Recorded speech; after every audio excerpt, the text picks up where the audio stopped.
Hello everybody and welcome back to another Sail and Chat. And it's actually been a very long time since I've done one of these. But now I've got another episode today. I'm going to talk about a couple of worship things. Okay, mostly worship things and maybe my plans for the near future. And then we'll just kind of go from there and see how things go. Alright, so first things first, the big piece of news that recently came out is British cruisers were announced. In particular, light cruisers. And so I've had a lot of people ask me, oh, what do you think about these British light cruisers? And, are you excited for them? Well, excited, yes, because it's the Royal Navy, and why wouldn't I be excited to have more ships in the game? So, excited, yes, but, am I worried about them? Yeah, I am. And the reason I'm concerned about these ships is, well, we're going to be forcing light cruisers into tier 9s, 10 battles, etc. The higher tier battles. And they're going to have 152mm guns all the way till the end. And so if, sort of history is any indication, likely what we're going to see is really, really high rates of fire. And, well, since 152mm guns aren't very effective with AP, I'm expecting to see a ton more HE being thrown around. And this is the beginning of my sort of problem with these ships. Right now, the way that the game is going, I really do feel like that HE and fire, that combination is a bit cancer. Is a bit of cancer to high tier gameplay. Like HE and fire spam will stop pushes. Battleships will be hesitant to push. They can't do anything. Like I set on fire twice, you hit the damage control, and then 15 seconds later, you're on fire again. Congratulations. And that does wonders to stop people from pushing. And then, of course, the whole meta of staying bow on, hiding behind islands, all that stuff is going to happen. So, in that sense, I don't really want these British light cruisers because, you see 152mm guns, that's sort of what you're thinking. And then, of course, there is the rumor, you use the word rumor right now because we're not 100% sure. The rumor that British light cruisers are going to come with smoke. And I saw smoke, and I'm thinking HE spam, and I think Flint 2.0. And, by itself, maybe not the biggest issue. In divisions, very worrying, because ships like the Flint, by themselves, are really, really strong. In a division, it's borderline stupidity. It's imagine getting shot at by something that you basically will never see over the course of the game because properly done in division, they can constantly smoke themselves up and stay hidden in smoke. Yeah, I'm not really sure I want to see more of that at the high tiers. I mean, it's bad enough with the island camping and the HE slinging, but permanently invisible ships firing at you from smoke, I don't know. Not too big of a fan of that. So hopefully, and I'm sort of hoping that these British light cruisers, when they go into testing and everything, somebody is going to point out, hey, look, this is kind of a silly idea, and they do something about it, maybe? I don't know. Put it this way, the idea of getting shelled by something that you can barely see and pretty much can't really fire back at reminds me of, the Russian destroyers, like the Khabarovsk and the Udaloy, when they were first released on, I think it was like the initial release on the public test or something like that, and when they first came out, before they got nerfed. And I was playing a Khabarovsk and basically just, zooming around the map, never seen, constantly raining HE on things. And, if you guys want to check out that video, just go look up the old, I think it was like theory crafting on gunboating with the Khabarovsk. That was the pre-nerf Khabarovsk. I mean, that gameplay is disgusting.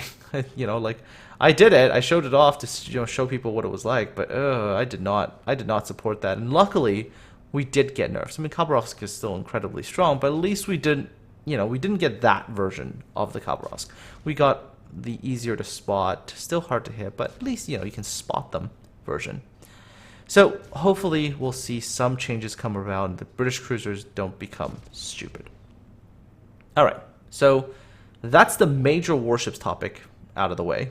I guess we can talk about my plans first, then I'll talk about the minor warships topics. Okay, so plan for September, because this is going to be a fun month. Plan for September is basically going to be like this. I'm still going to do the one Know Your Ship episode. And in the event, and this might stretch into October, because I'm not sure what kind of things might magically pop up, but so far right now, what it looks like is something like this, is that there'll be the Know Your Ship episode at the sometime during the month. And then, during pretty much the entire month of September, I'm going to completely revamp the entire Captain's Academy series.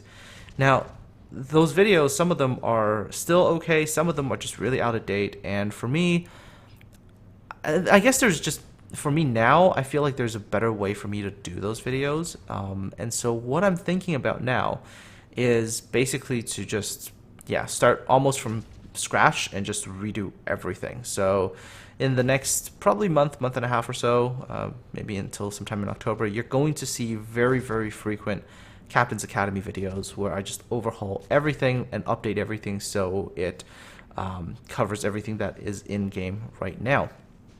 And so that'll be that.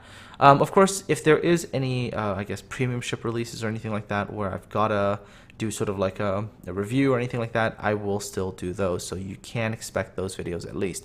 But for a lot of other things during the month of September, October, you might not see all that much. So hopefully before September rolls around in the next little week or so, I'm going to be able to hopefully push out, sort of a Nautical Tales episode, maybe finish off the other review, the other tech review that I have to do, and maybe do like one or two more other little things. And once I get those all done, I'll move on to the Captain's Academy series for September, October. All right, so let's move on to some other cool things. It's warships related, because warships related things are always fun to talk about.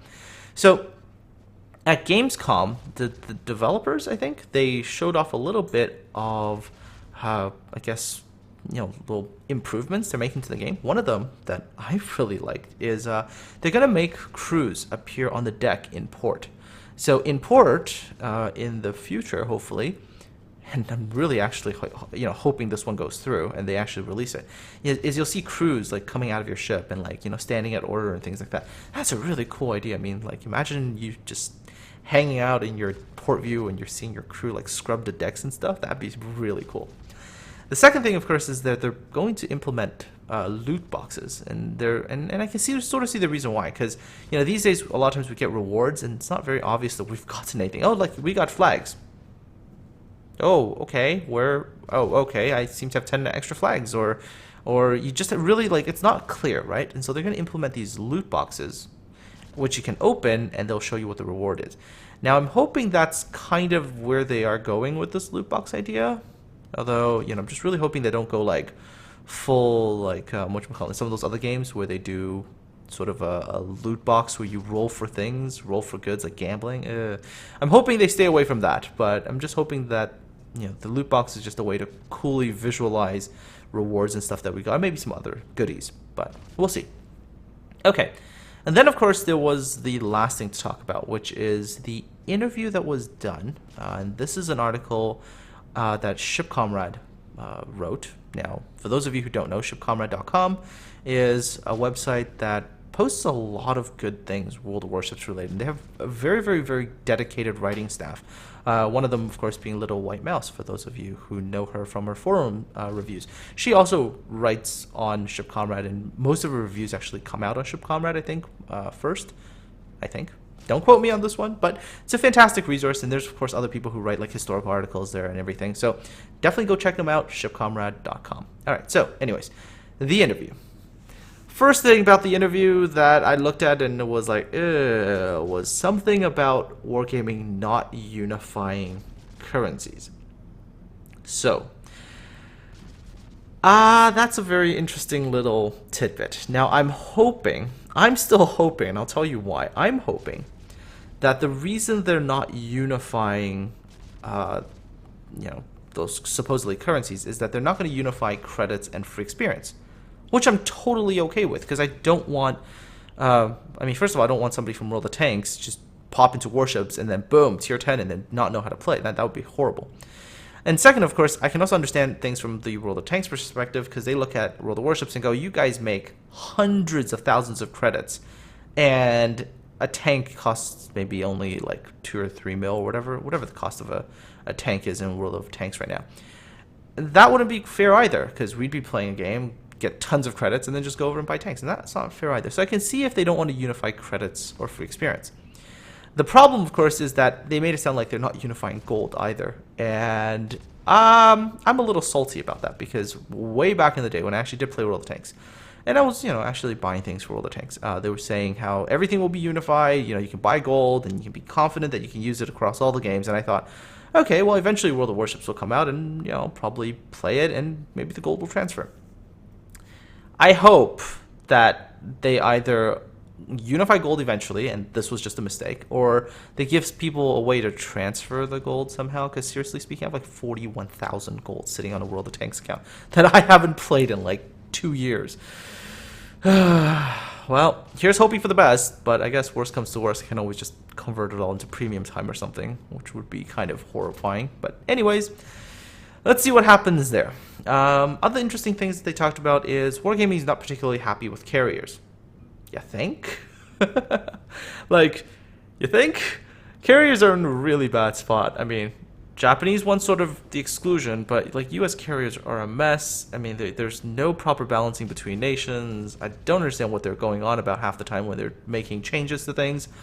So I don't know. I mean, carriers are just an utter mess. They really got to go back all the way and just revamp the whole thing from the ground up, because the way the system is currently implemented, it's a mess. I mean, you can never really obtain balance between nations if you make things like, different numbers of squadrons, different number of planes per squadron. Service time is an advantage of those countries with smaller squadrons, etc., etc., etc. I mean, as long as you have those kinds of things, you're never going to accomplish balance, because those values by itself is going to screw balance, because you're going to have more capable players who don't mind multitasking a lot of squadrons, and then they're always going to have better flexibility than the other ones. So, and then of course bigger squadrons like the US, for example, they have longer rearm times. That was a disadvantage ever since the get-go, and yet they constantly get nerfed. And I don't know, just carriers are a mess. They've really got to go back and just redo the whole damn thing. One thing that I am relatively excited for is that they're finally talking about rewarding contributions. I mean, they're starting to collect data and statistics on things like, I guess, spotting and things like that.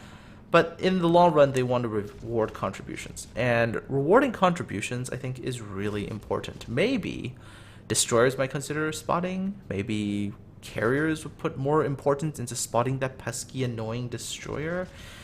Because there is so much more, with carriers I mentioned before in other videos, there's so much more to carrier play than just, hey, can I bomb targets? You do have to keep in mind, hey, is there a destroyer that's annoying my team? Can I go get them? So I'm really, really happy they're now thinking about rewarding good play, good team play, right? That's really, really important. So we'll see how that goes. And then one last thing that came out, I think, out of that interview was that they're also thinking about adding additional in-game elements. So right now we've got forts and surveillance station on Bastion mode. I'm thinking about adding other things, and that would be really cool because, think about having airfields maybe that offer something. And airfields don't necessarily have to offer, let's say, bombers. They could offer fighters, maybe scout planes, maybe something in that vicinity. Who knows? I mean, that would be really, really cool, just to have additional elements on all the maps that, when you play the game, it's not just so much take this circle, take that other circle, fight over circles. I mean, make it so that, yes, taking a circle means something now, that it changes the battle fundamentally. That would be really cool to see. But we'll see how that goes as well. All right, so that was all the interview stuff from Ship Comrade, and of course, I think there is one last thing to talk about, and this is the other thing. And this, this actually did come out of the interview. Apparently, Wargaming is quite happy with the way that US ships are performing. Okay, so destroyers I agree with. Battleships I can kind of agree with most of the way, with the exception of the tier 10, but that's just me. Carriers, I think USN really just needs some help right now. If you look at the last few weeks with the statistics for the US carriers, they're down in damage, they're down in win rate, they're down in everything. Okay, but the big one that I sort of want to talk about is US cruisers. I mean, now that we have, sort of German cruisers, the Japanese cruiser with Russian cruisers, and all these new additions, and of course, it's soon to be the British cruisers. I don't know. I just feel like the U.S. cruisers are starting to lose their role more and more. Now, of course, there's also, like in the past, the U.S. cruisers were like, oh yes, they're supposed to have great AA. Then the German cruisers came along, and their AA is pretty much as good as the USN ones. It's like, okay. I mean, that's really something that bugs me. It's like, people who played that line, there's some of the ships on that line that need some help. They really need something to bring them into that level of being useful again, that they can have something that makes them unique. Like the Russians have laser guns, super range, great fire chance, pretty solid AA too. The Germans are like amazing AP, pretty darn good arcs, good AA. It's like, what does the US get? So I don't know. So even though the developers say they're not looking back into it, I really think they should, just because, when I see it, I feel like certain countries no longer have that role that they initially had. I mean, think about US battleships even. They were initially said to be the brawlers. German battleships come out. Way superior brawlers because total back armor, much better armor overall. Just all of a sudden the Germans have that role. So like, what is the US battleship role now too? I don't know. This is something that I wish Wargaming would go back, look at it and say, are we potentially missing something? Like, do we need to look over this? Because remember, statistics don't tell the whole story, right? Stats tell you how something does per damage or whatever and those kinds of things, but they don't really tell you whether or not a ship has a role, whether it's fun to play or any of those things. And for me, I feel like when I look at it, the US cruisers and stuff like that, they're not that fun to play. Maybe exceptions being, I guess, the Des Moines, but like things like the Baltimore. What's the point of playing the Baltimore if I could just play the Rune, which is, in my opinion, better because it has everything else over the Baltimore, right? So, yeah, I mean, hopefully Wargaming decides one day that they might look over these lines again and maybe decide maybe which country should have which roles. I mean, speaking of, ships losing their role, think about Tier 7 battleships for a minute, right? And you have the Nagato and the Colorado and the Sharn and the Gneisenau. Fully upgraded Gneisenau hull with manual AA and advanced firing training and full AA spec on the modules. You have 330 DPS per second long range at 7.5 kilometers on a German battleship. I mean, what on earth is the point of the US battleship now, considering the Colorado can't match that at all? So yeah, see, this is like new line comes out and the US just seems to lose whatever made them special before. So I don't know. Here's for hoping that something eventually changes. Anyways, folks, that pretty much sums up everything I wanted to talk about, I think. Yeah, I think that's pretty much everything I want to talk about in the Sail and Chat episode. So, of course, if you guys have any questions about anything I talked about, do make sure you leave those in the comment section below. Aside from all that, I hope you all have a really, really good rest of the week, because, it is only Wednesday and there's a couple more days to go before the weekend, but have a good couple of days, stay happy, and in good spirits, folks. I'm looking forward to talking to all of you again soon. And of course, we can totally finish off this little clip checking out both the Gneisenau and the Scharnhorst.